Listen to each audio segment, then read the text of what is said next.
Bom dia, amigos. Hoje, dia 12 de janeiro de 2025.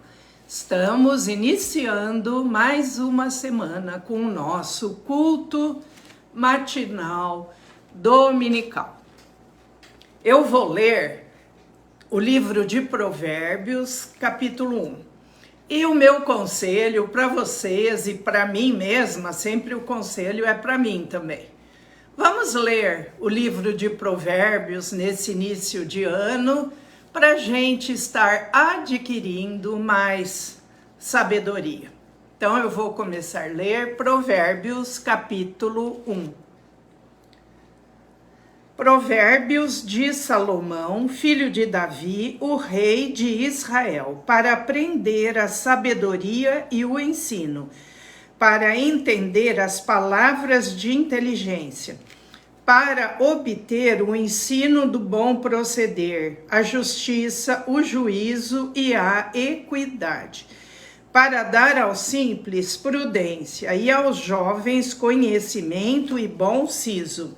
Ouça o sábio e cresça em prudência, e o instruído adquira habilidade para entender provérbios e parábolas, as palavras e enigmas dos sábios. O temor do Senhor é o princípio do saber, mas os loucos desprezam a sabedoria e o ensino. Filho meu, ouve o ensino de teu pai, e não deixes a instrução de tua mãe, porque serão diadema de graça para a tua cabeça e colares para o teu pescoço. Filho meu, se os pecadores querem seduzir-te, não o consintas. Se disserem, vem conosco, embosquemo-nos para derramar sangue, espreitemos, ainda que sem motivo, os inocentes. Traguemo-los vivos como o abismo, e inteiros como os que descem a cova. Acharemos toda sorte de bens preciosos, encheremos de despojos a nossa casa. Lança a tua sorte entre nós, teremos todos uma só bolsa. Filho meu, não te ponhas a caminho com eles, guarda das suas veredas os pés, porque os seus pés correm para o mal e se apressam a derramar sangue, pois debalde se estende a rede à vista de qualquer ave. Estes se emboscam contra o seu próprio sangue e a sua própria vida espreitam. Tal é a sorte de todo ganancioso. E este espírito de ganância tira a vida de quem o possui.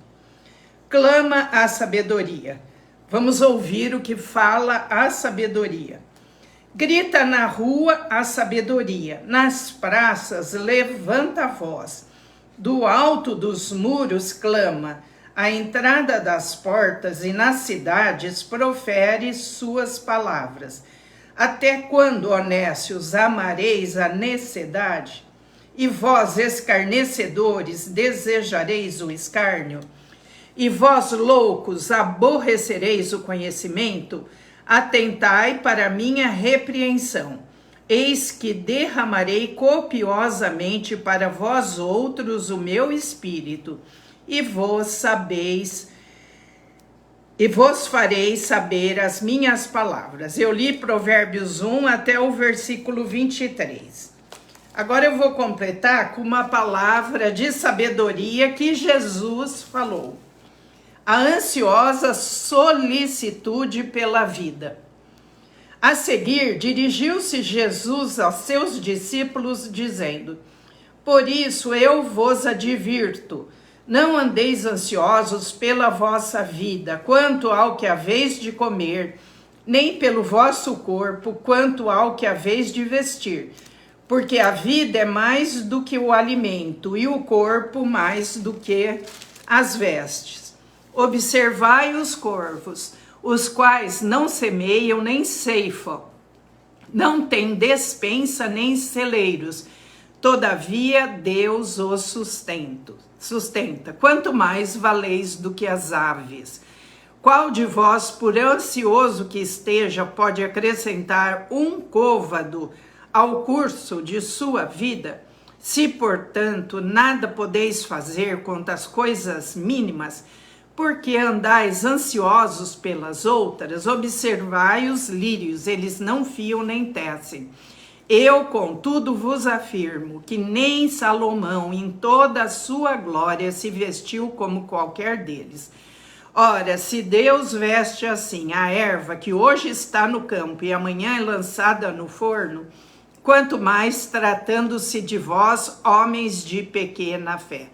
Não andeis, pois, a indagar o que haveis de comer ou beber, e não vos entregueis a inquietações, porque os gentios de todo mundo é que procuram estas coisas, mas vosso Pai sabe que necessitais delas. Buscai antes de tudo o seu reino, e estas coisas vos serão acrescentadas. Palavras de Jesus que está em Lucas, capítulo 22, do versículo 22 a 31. Agora eu vou cantar um hino. Tudo a ti, Jesus, consagro, tudo deixarei. Resoluto, mas submisso, sempre a ti eu seguirei.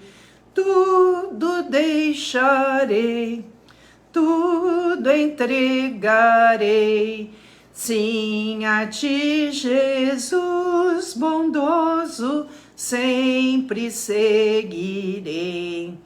Tudo a ti, Jesus, consagro, pois eu sinto teu amor transformar a minha vida e meu coração, Senhor.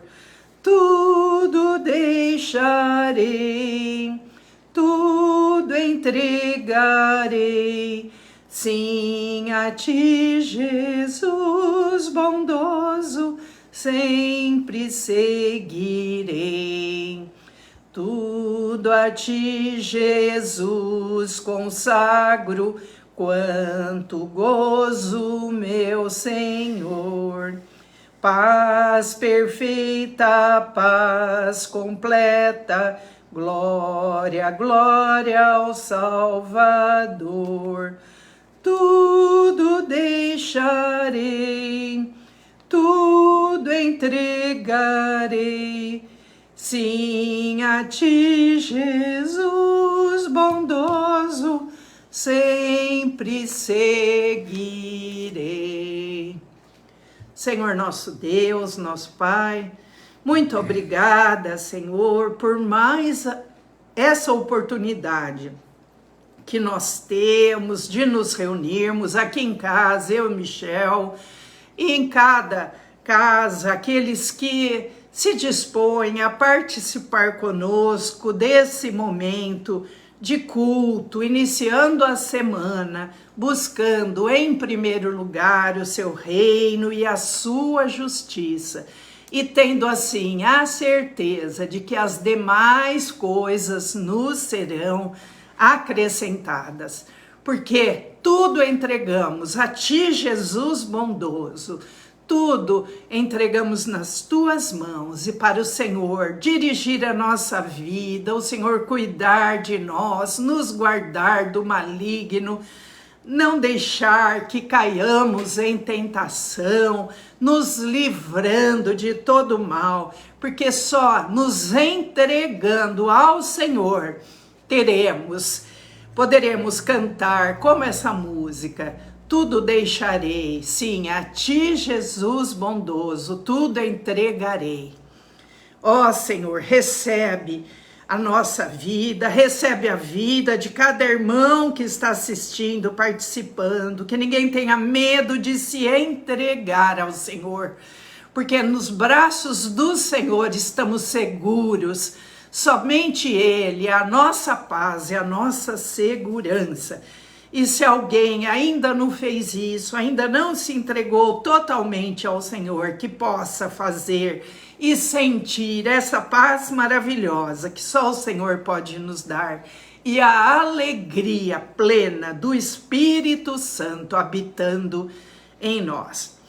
Pedimos, Senhor Deus, a tua bênção sobre cada um. Se tem alguém que está triste, aflito, que possa entregar a sua tristeza, a sua aflição ao Senhor, sabendo que o Senhor é poderoso para fazer muito mais do que nós pedimos ou pensamos, segundo o poder que há no nome de Jesus, que veio ao mundo para nos revelar esse Pai bondoso que nos ama, que nos acolhe e quer nos receber em seus braços. Abençoa o Michel, que vai trazer a palavra agora.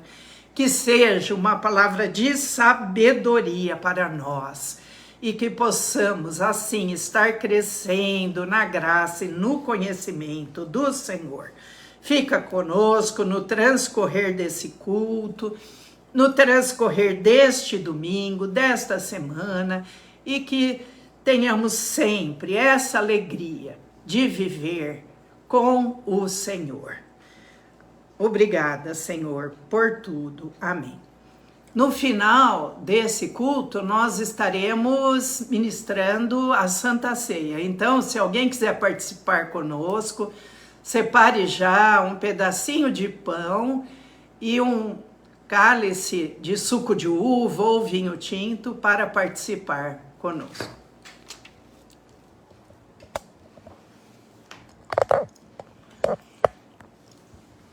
Cumprimento os irmãos com a graça e a paz de Cristo. Domingo passado nós falamos sobre a primeira multiplicação dos pães. E vimos que depois que todos comeram nessa primeira multiplicação, se fartaram, e a gente percebe que no final ele diz: Jesus manda recolher os restantes desses pães. E recolheram 12 cestos cheios de pães. E hoje eu quero falar da segunda multiplicação dos pães. A primeira, nós podemos entender que se refere à presença da formação dos 12 apóstolos que ficaram cheios de pedaços de pão, cestos que têm pedaços. Então vou representar aqui para ficar mais claro. Jesus é o pão. Jesus é o pão.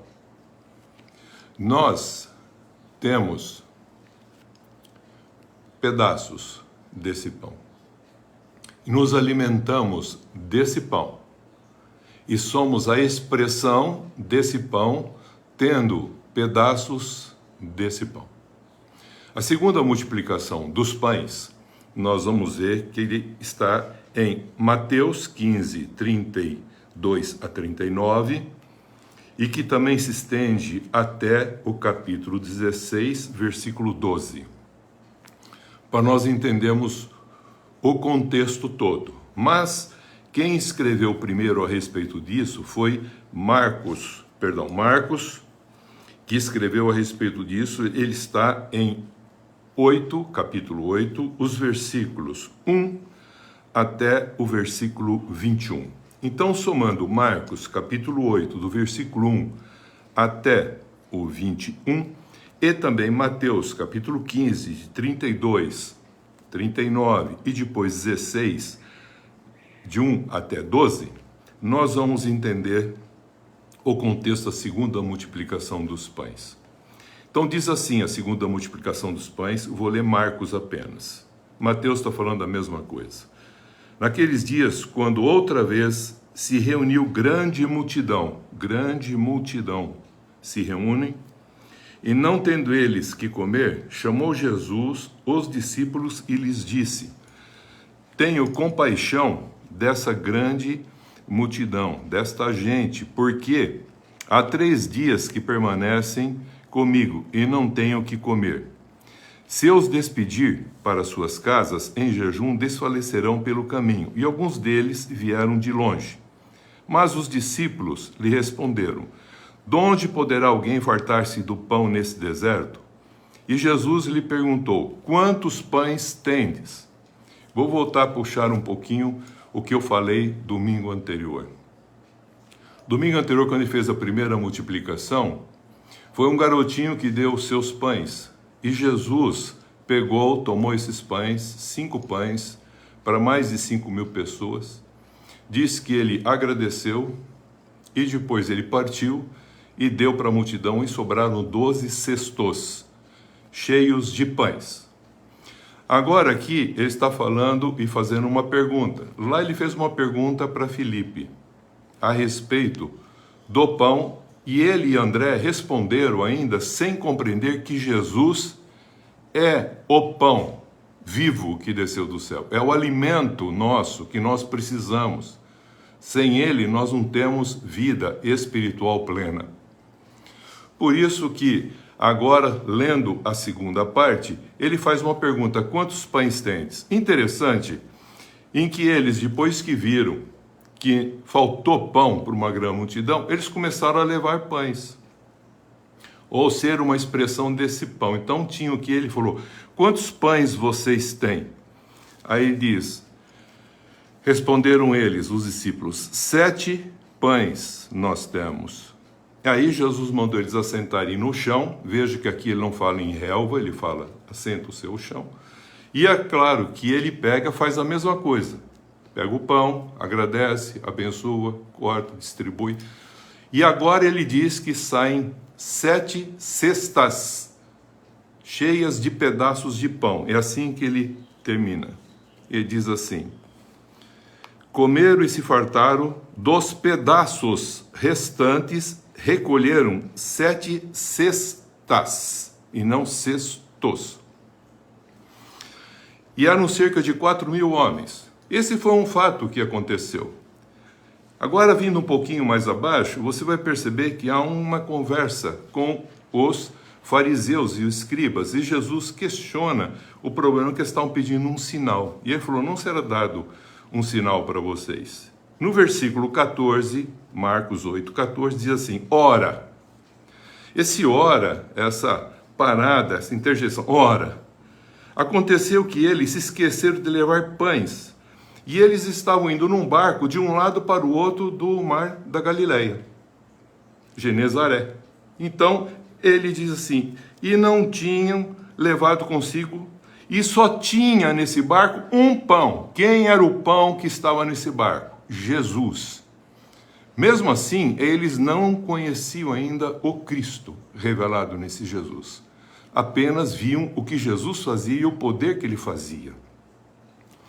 E diz o seguinte: Jesus os previne, dizendo: guardai-vos do fermento dos fariseus e do fermento de Herodes. Ele está falando aqui, não é o fermento de pão. E eles estavam pensando ainda em pão físico. E Jesus não estava falando no pão físico, era transcendente, ele estava falando no pão espiritual que ele estava sendo dado, revelado, que assim seria para alimentar todas as pessoas, dar vida espiritual a todos nós. E eles discorriam entre si: é que não temos pão.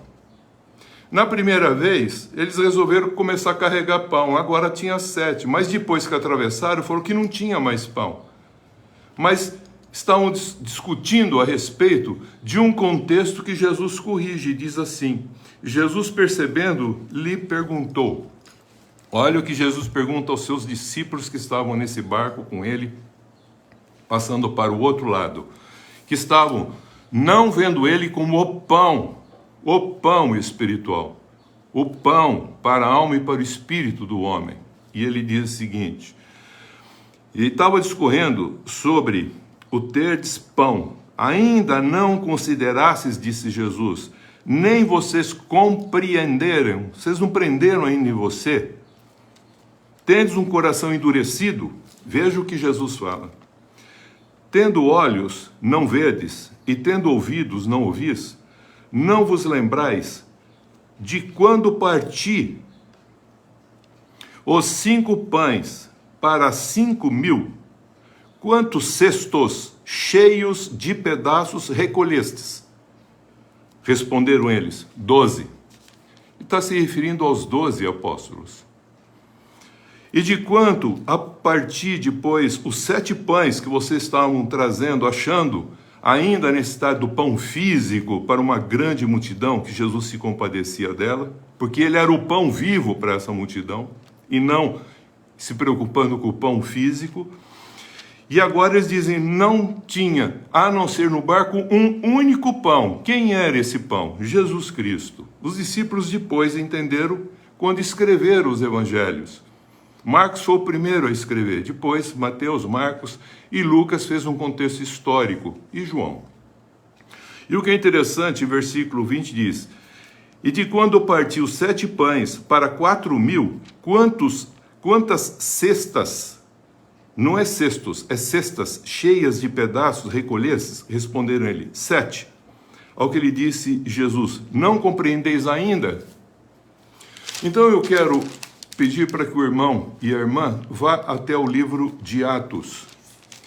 Atos, no capítulo 4, versículo 29, por causa do tempo, não dá para nós discorrermos muito, explicarmos muito a respeito, nesse contexto histórico, apenas falando que em Atos 2 o Espírito Santo já havia descido, eles já tinham recebido o Espírito Santo, estava sendo formada a igreja, e a igreja foi formada a partir de quem? Dos apóstolos.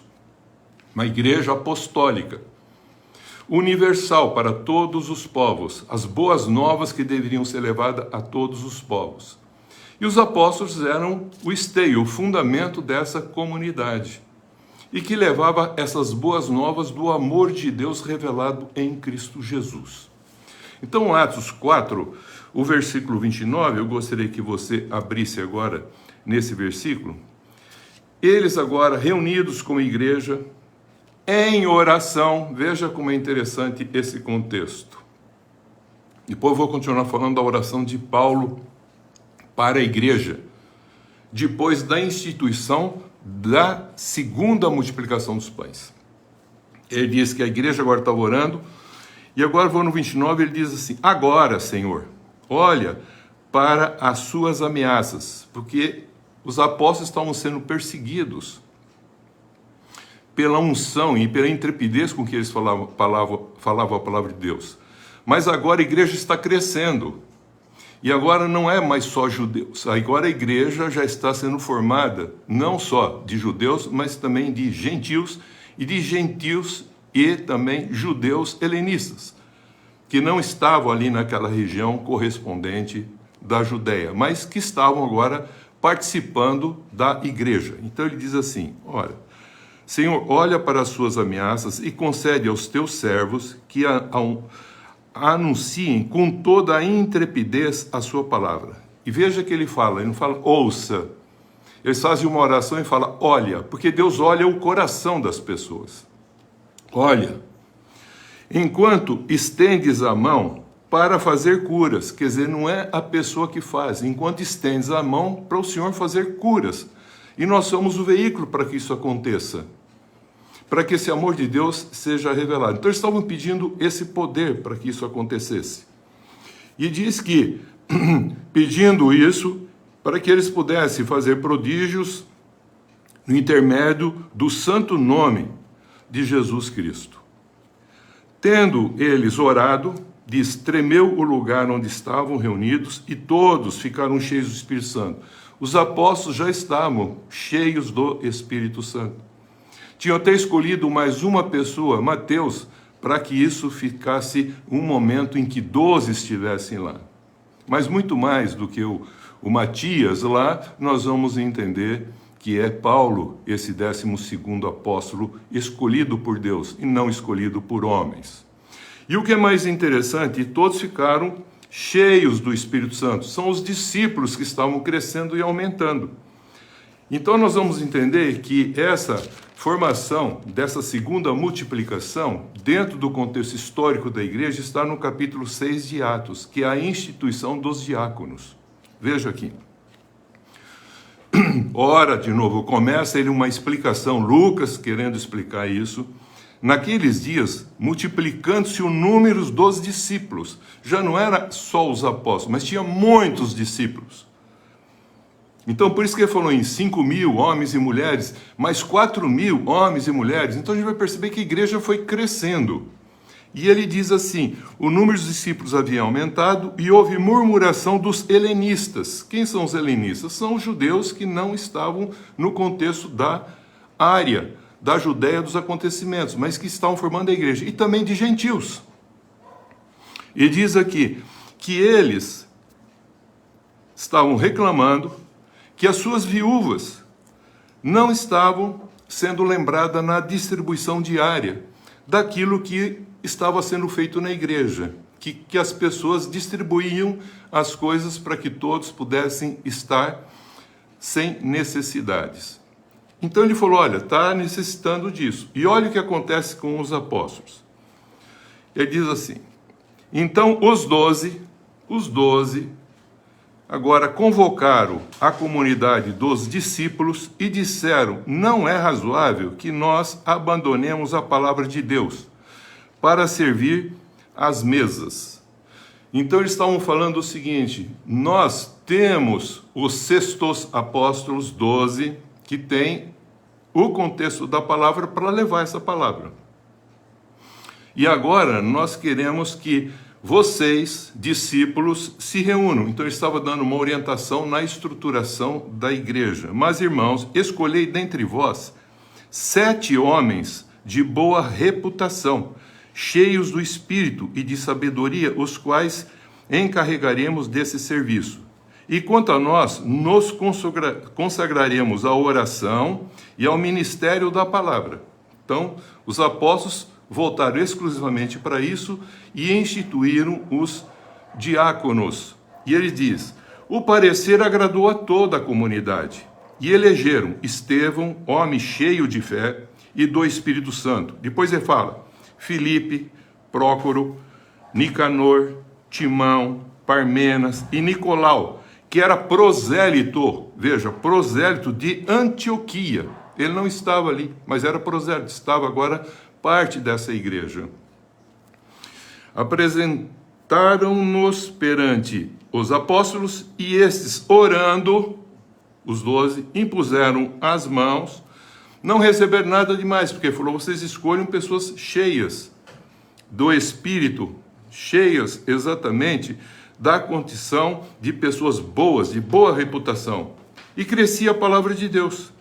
E eles puseram a mão, e eles cresciam, e a comunidade crescia, se multiplicava, o número dos discípulos também era muitíssimo. Sacerdotes também obedeciam a essa fé cristã que agora a igreja estava promulgando. Então, Atos 6, a gente vê nitidamente que esses 12 apóstolos são os cestos cheios de pedaços, recolhidos na primeira multiplicação dos pães. Não havia entendido, mas agora, na segunda multiplicação dos pães, ele está revelando a formação dos diáconos. Então a igreja agora está constituída desse contexto. Por isso que o capítulo 6, se você ler do versículo 3 até o versículo 7, você vai entender a instituição dos diáconos, que não são os apóstolos. Então, os apóstolos e os diáconos deveriam trabalhar junto. O importante, eu vou voltar a frisar, para nós fecharmos esse pensamento. Há um só pão. O pão, Jesus falou: eu sou o pão vivo que desceu do céu. Nós não somos o pão. Nós temos pedaços desse pão. E nos alimentamos desse pão. Uns se alimentam apenas do pão, são seguidores de Jesus. Outros têm pedaços desse pão dentro dele e ele partilha esses pedaços com outras pessoas, para que outras pessoas possam conhecer a Jesus. E partilha de duas maneiras.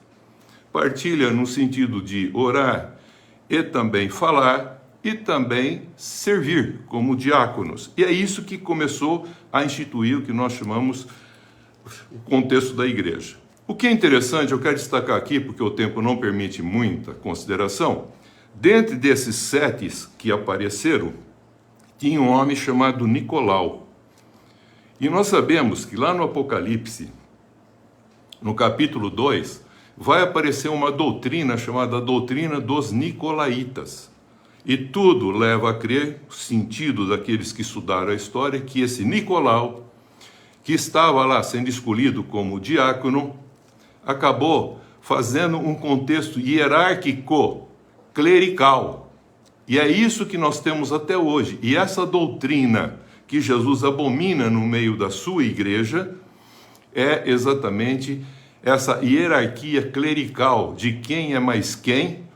E na realidade Jesus não estava pondo apóstolo acima de nada, mas apóstolo a serviço de todos, diácono a serviço de todos, para que ninguém tivesse fome do pão espiritual que é Jesus Cristo. Então é muito importante nós entendermos, porque hoje nós vamos falar a respeito desse contexto de comer esse pão. E na realidade nós pegamos uma parte desse pão, pegamos um pedacinho desse pão, para pedagogicamente entendermos o que Jesus estava falando e fez.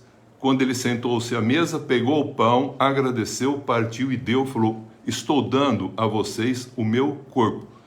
Aquele que de mim se alimenta, por mim viverá. É o que nós faremos hoje.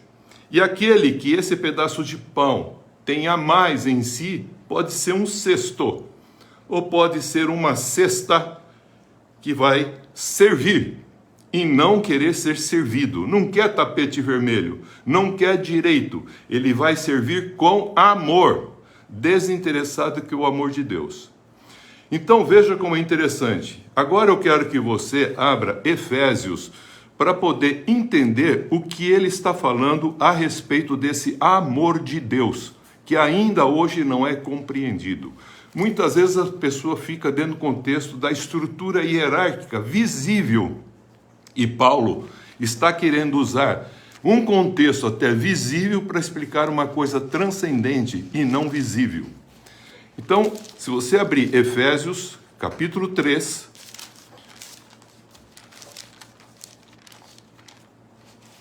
você vai encontrar algo que Paulo está falando que é fundamental para nós entendermos o amor de Deus Pai.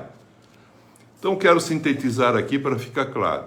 O amor de Deus Pai é o mesmo amor que se revelou em Jesus, o Cristo. Então, o amor de Deus Pai, que é impossível de vê-lo, mas é perceptível na criação. Por isso que ele fala em Romanos: olha para as coisas criadas, que vocês vão me ver de alguma maneira, esse amor, como eu criei as coisas, numa ordem, numa estrutura, e que uma coisa vive interrelacionada com a outra, e que é necessária essa interdependência. Não é um contexto de hierarquia, mas é de comunhão. Então é muito importante nós frisarmos esse ponto. Então, para que o pão seja mantido, queridos, inteiro, que esse Cristo não seja perdido, fermentado, com doutrinas outras que homens podem construir, criar situações que constroem doutrinas que levam a afastar do verdadeiro sentido desse amor de Deus, que se revelou em Jesus Cristo e que se consuma na comunhão dos santos. Paulo escreveu o seguinte em Efésios capítulo 3, o versículo 16, que eu leio agora para os irmãos. Ele diz assim, Paulo ora novamente. Primeiro ele orou uma vez, agora ele ora com uma finalidade específica, dizendo o seguinte: para que segundo a riqueza da glória de Deus, do Deus Pai, o Pai de nosso Senhor Jesus Cristo, que esse Deus Pai vos conceda que sejais fortalecidos com poder mediante o seu Espírito no homem interior. Então, o Espírito Santo no homem interior. Aí ele continua orando. Ele diz assim: para que habite Cristo nos vossos corações pela fé. Para que habite Cristo nos vossos corações pela fé. Habitar Cristo não é ter Cristo, não é estar em Cristo, é ser santo, não é crescer em santificação, e se alimentar de Cristo e expressar Cristo com a sua vida. Aí ele está falando que Cristo habite, isto é, Cristo em nós. A nossa vida é a expressão de Cristo. Cristo em nós, a esperança da glória. Porque a nossa vida, que é Cristo, quando se manifestar, nós seremos manifestados em glória, como assim Jesus o foi.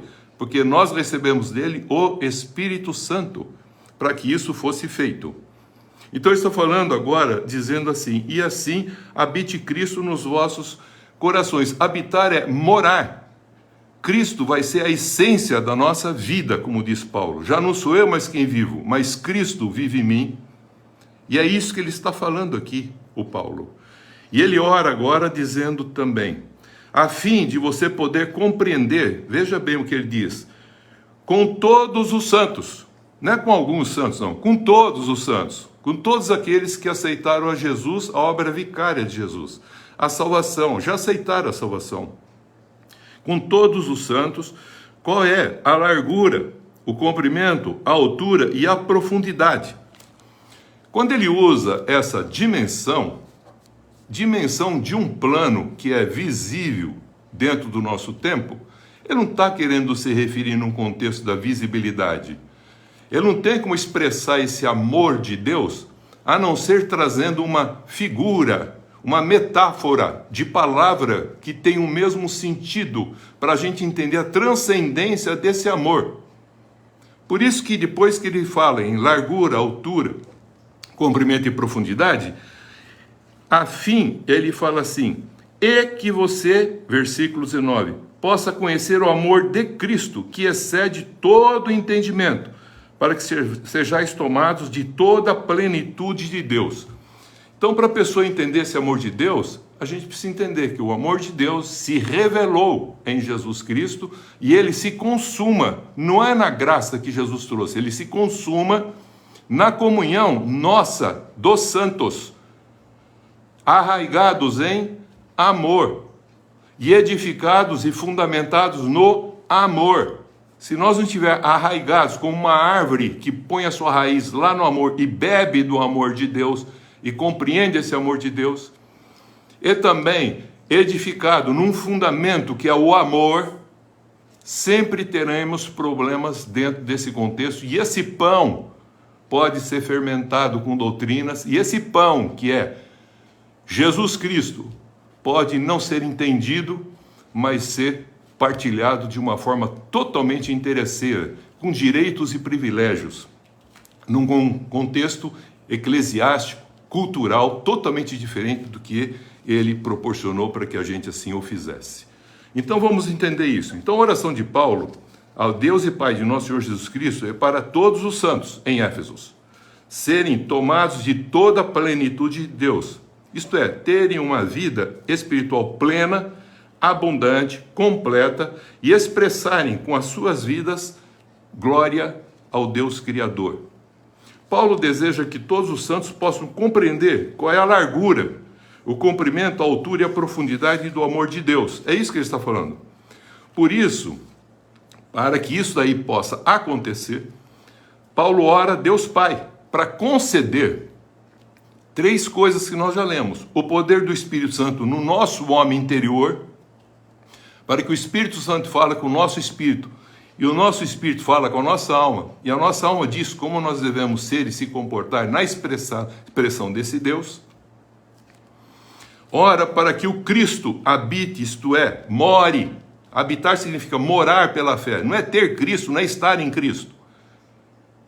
Mas é Cristo em nós, a esperança da glória. É morar em nós. A nossa vida ser essa expressão de Cristo. E que Ele, esse amor, seja a expressão da nossa vida, que está revelado também em Cristo. Não é amar como a gente ama, não. Jesus falou amar como Ele foi amado pelo Pai, e que nós devemos agora, por ter sido amado por Ele, com esse amor, que é o mesmo amor, que a gente possa usar esse mesmo amor, ágape, desinteressado, para amar os nossos irmãos, que são esses que Ele chama de santo. E que os santos estejam, veja que maneira que ele fala aqui, arraigados em amor. Arraigados com as raízes, como uma árvore. Somos às vezes comparados a árvores, como árvores que têm as suas raízes profundas, imersas no amor, e se alimentando do amor de Deus, que é a seiva, para que o fruto dessa árvore que somos nós, seja a expressão de um amor. Mas não só isso, ele fala, e que os santos sejam e estejam também alicerçados. O que é alicerçado? Fundamentados, colocado nesse princípio desse amor divino, sem interesse, e que a gente possa compreender isso. Então, estou usando figuras de planos visíveis para nós entendermos o invisível. Em amor, isto é, como um edifício bem fundamentado nesse amor. Isto é, desse amor ágape, para que todos os santos possam compreendê-lo na sua plenitude, que é o amor de Deus, e expressar esse amor com a sua vida. Paulo continua e diz, versículo agora na sequência, ele diz o seguinte, versículo 19, e conhecer o amor de Cristo, porque agora ele está fazendo uma separação nesses planos, e conhecer o amor de Cristo, porque agora a gente precisa entender que em Cristo, esse amor agora foi revelado plenamente, e se tornou palpável, visível, evidente, que aquele amor na criação não estava tão evidente, agora ele deixou evidente. Então na criação já revela esse amor de Deus, mas não é tão evidente. Mas em Cristo, esse amor foi colocado de forma palpável. Nós apalpamos, como diz o próprio João, com as mãos, a glória de Deus, esse amor, nós pegamos nele, nós tocamos nele, nós sentimos ele.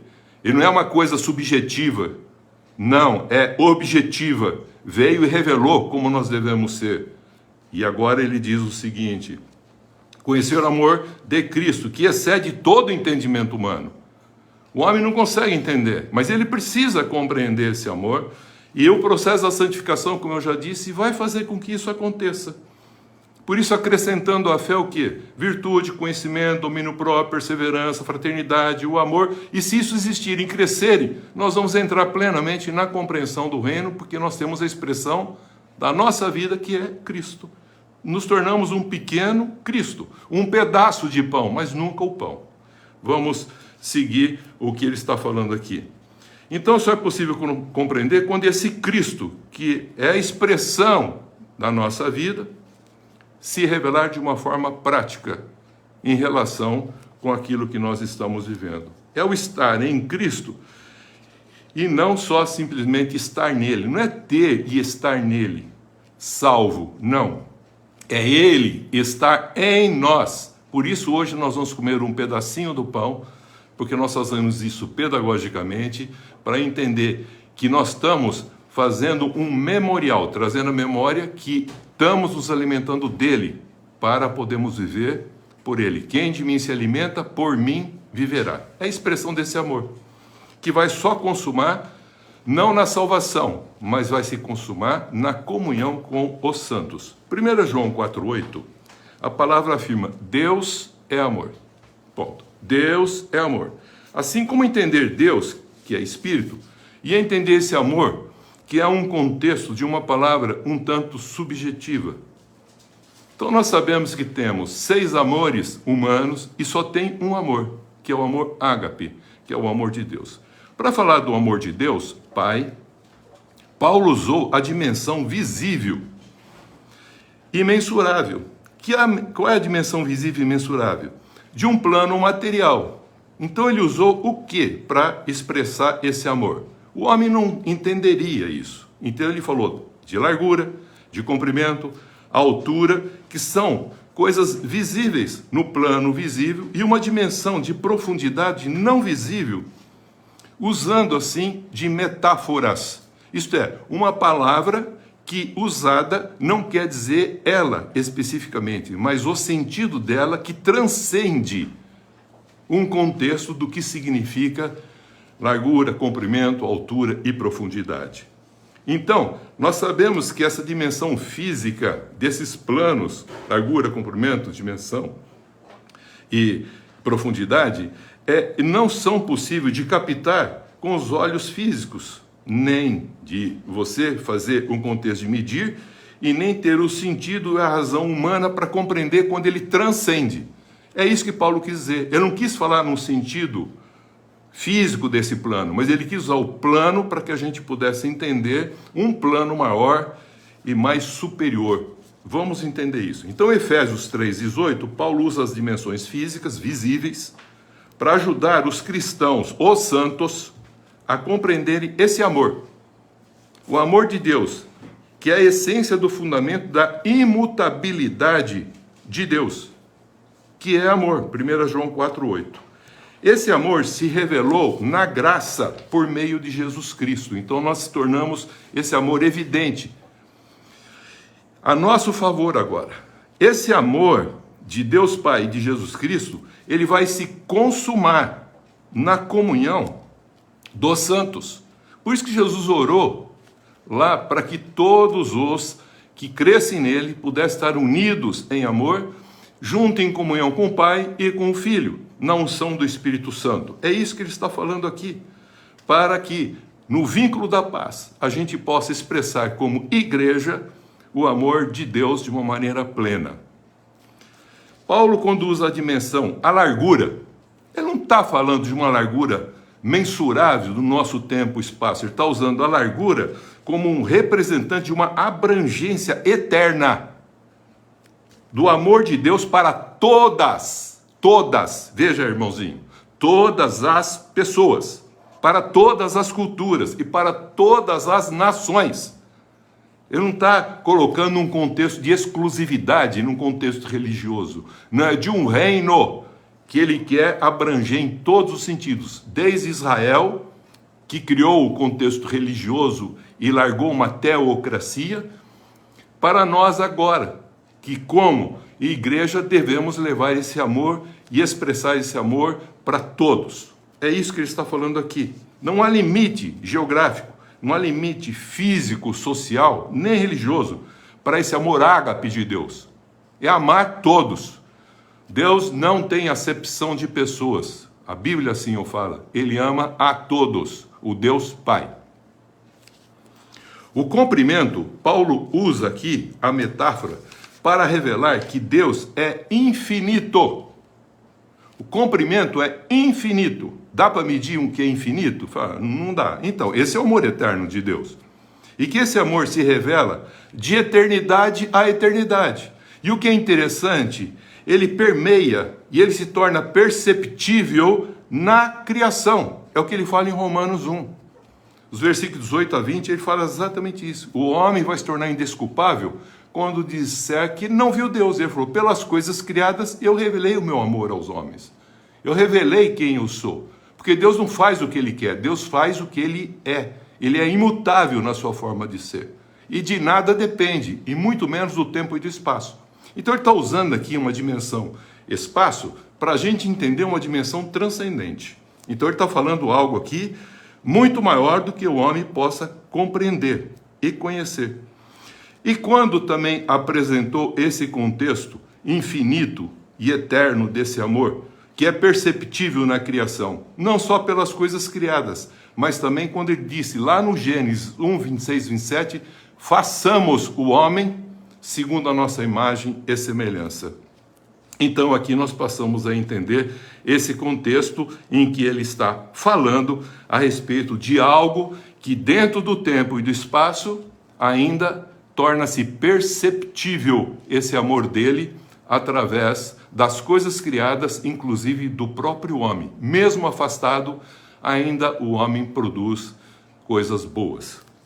A altura fala da exaltação, da grandeza, da majestade, isso é, a santidade. A altura está falando que Deus é santo. Por isso que fala que é mais alto o pensamento, os sentimentos, os caminhos. Ele está falando não que é porque é difícil de alcançar, ele está falando que é separado. Não é misturado dentro do tempo e do espaço, é separado desse contexto, mas que se revela no tempo e no espaço. Então ele está falando da santidade. Por isso que ele fala em majestade, santidade, desse amor que é infinito, veja, eterno, e é um amor que é constante, infinito e eterno, e é perceptível.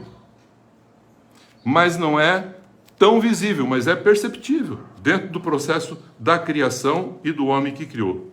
Desse amor que Deus, sendo onisciente, onipresente, onipotente, já sabia que o homem ia cair. E antes que o homem caísse, antes, ele já havia preparado o antídoto para a condição do pecado e da perdição do homem. Por isso que nós vamos encontrar que Pedro diz que antes da fundação do mundo, antes de falar haja luz e começar a criar qualquer coisa, ele falou que o sangue de Cristo, isto é, a vida de Cristo, já era conhecida como o antídoto, como um cordeiro que deveria fazer com que o homem voltasse a reconciliar com Deus, dando a sua pele, derramando o seu sangue, para que pudesse voltar a ter a intimidade, voltar a ter a comunhão com Deus.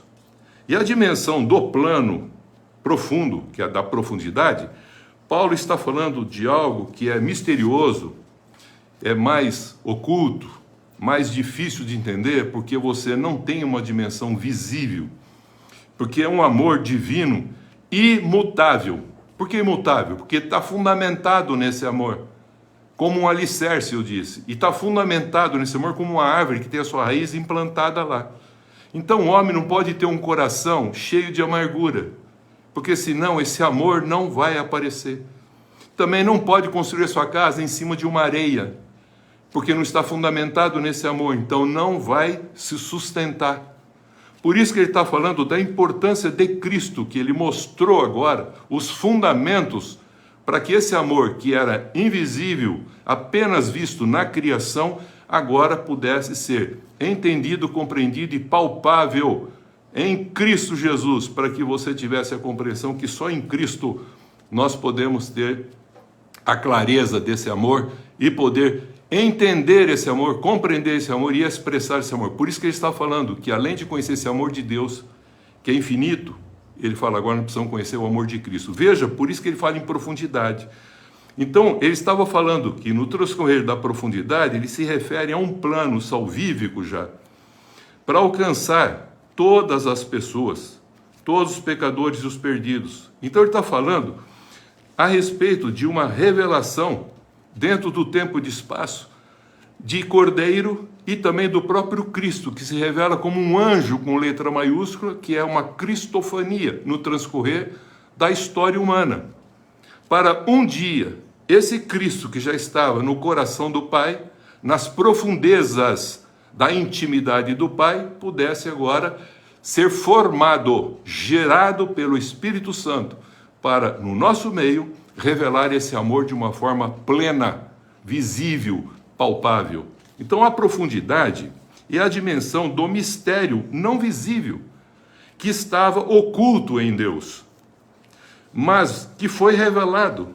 E hoje nós temos pela sua palavra essa revelação e mais ainda, a própria palavra desse Filho que veio e falou conosco, para no transcorrer da história humana, ele aparecesse como uma figura de um cordeiro, que ele é Jesus, o Cristo, o Filho de Deus, também conhecido como o Cordeiro de Deus que veio fazer a salvação, mas também entender aqui um contexto da revelação dele no Antigo Testamento como um anjo com letra maiúscula, uma cristofania, revelando assim a presença dele entre os homens, caminhando com os homens, mas só agora se tornando homem, formado homem. Por isso que o primeiro Adão, alma vivente, agora deixa de existir esse contexto e ele passa a nascer de novo, morre para aquela vida velha e nasce para uma nova vida. Qual é essa nova vida?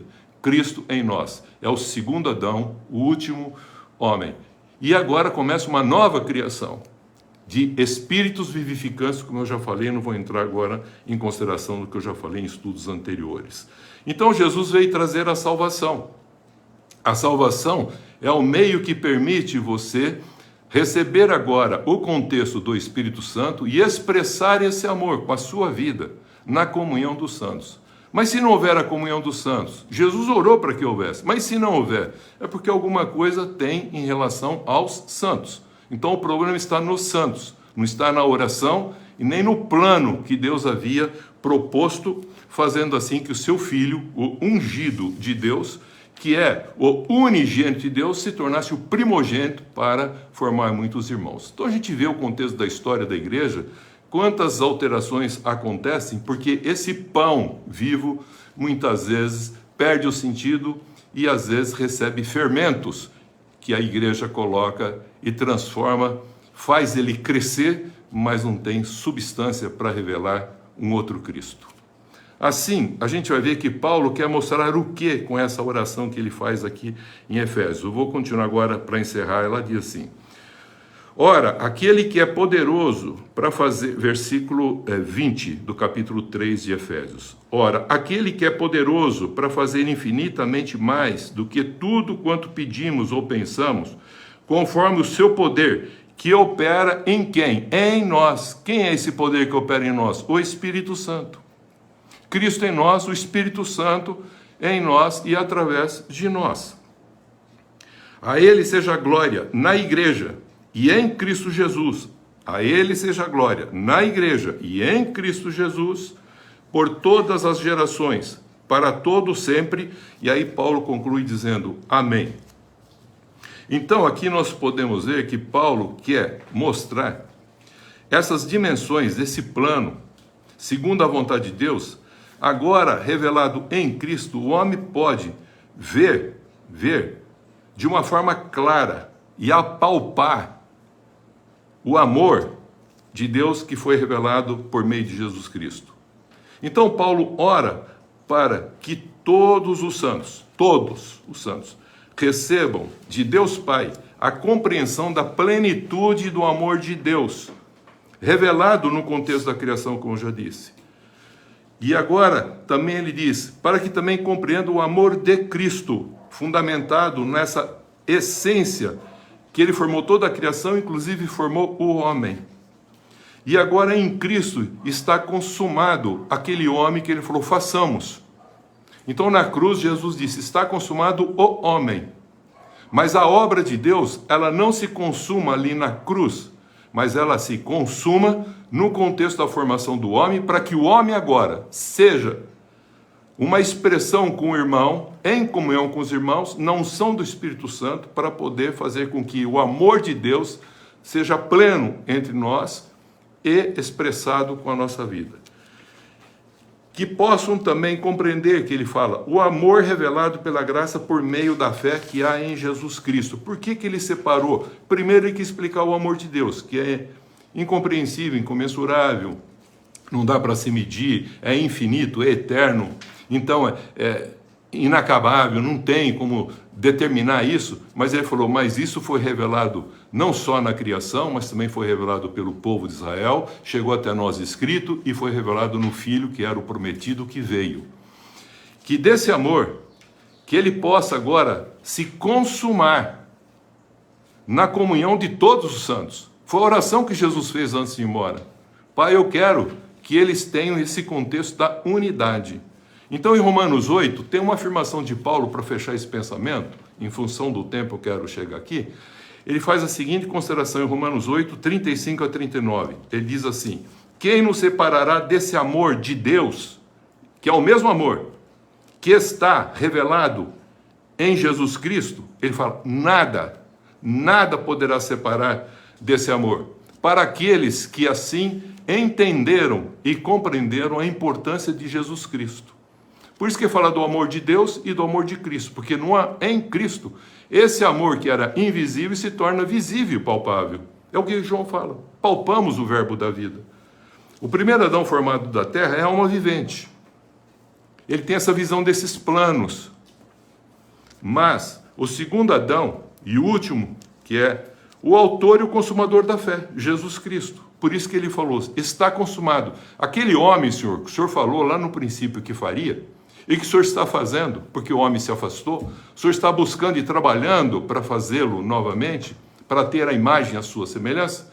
Eu agora consumo isso e faço com que eles possam ter a imagem, a semelhança que o Senhor havia feito lá no princípio. Por isso que é novo. Novo não significa uma novidade. Novo significa que volta ao contexto original. Volta a ser útil e também prestável àquele que o formou para um propósito, para que ele pudesse cumprir esse propósito de amar e ser uma expressão desse amor e das virtudes de Deus onde se encontra. Então aqui, para os que estão em Cristo, e Cristo estão neles, que sejam umas pessoas. Que Cristo, dessa maneira, na sua vida, seja essa expressão. E o poder do Espírito Santo faça com que ocorra essa comunhão, não só com o Pai, com o Filho, mas também com os irmãos, na unção do Espírito Santo, no vínculo da paz.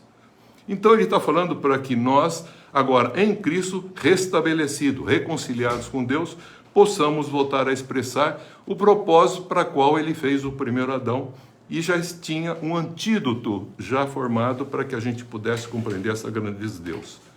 Desse modo, queridos, a igreja, ela se fundamenta nos apóstolos, tem um fundamento nos apóstolos, nesse amor de Deus. Por isso que, quando fala fundamento nos apóstolos, não está falando nos homens apóstolos, está falando nos apóstolos que vieram mostrar e revelar Jesus Cristo, esse amor que se tornou visível. É o fundamento de Deus. É o amor. É isso, por isso que é apostólica. E por que ela é apostólica e ela é universal? Porque é para todos os povos, como nós já falamos. E fala muito mais, para que assim a gente possa compreender, dentro do propósito de Deus, que esse amor de Deus é para ser revelado através da nossa vida. E só podemos fazer isso se nós estivermos em Cristo e Cristo estiver em nós e o Espírito de Cristo, o Espírito Santo, expressar esse amor e nos ajudar a expressá-lo com a nossa vida.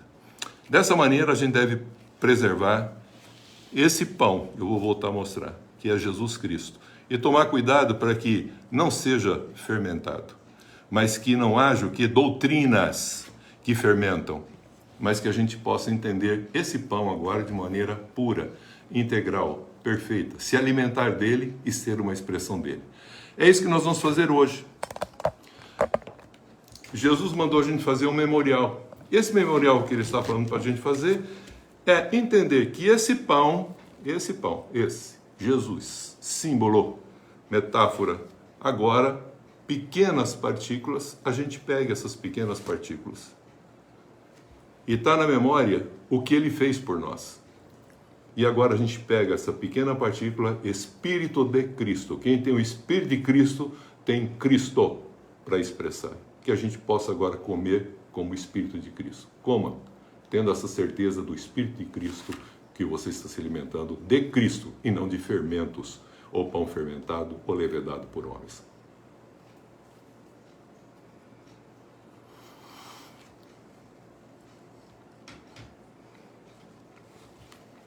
Depois que ele orou, partiu, deu a sua vida, entregou a nós, e nós nos alimentamos, e agora fazemos esse memorial, porque entendemos esse amor que estava em Deus, que é o fundamento, que é a essência, que se revela, que se evidencia em Cristo, e agora ele se consuma na comunhão dos irmãos, a comunhão dos santos. É isso que Paulo ora para que haja, para que exista no vínculo da paz esse processo.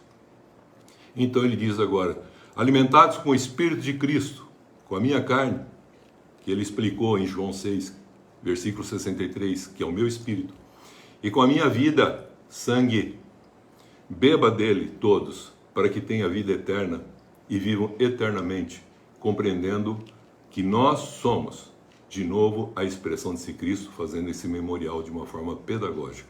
Façamos isso com a compreensão clara, pela fé, que estamos bebendo a vida de Cristo para expressá-la com a nossa vida. Que assim seja.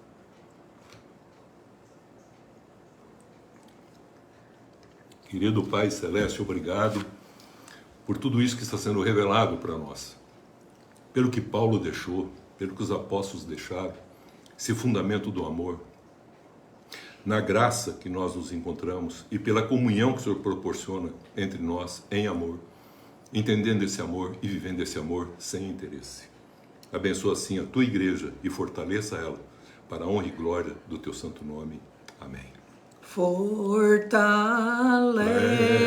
a tua igreja, vem renova seu vigor, vivifica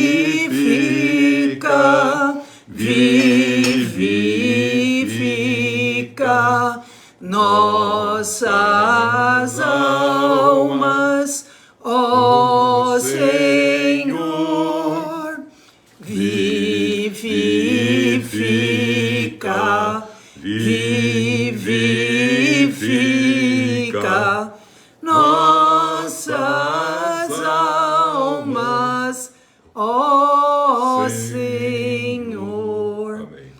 Nós iniciamos esta semana Nós iniciamos a semana e tomamos posse para nossas vidas, nossas famílias, nossos trabalhos, de uma semana de bênçãos, uma semana de vitórias, sempre confiantes nas promessas de Deus.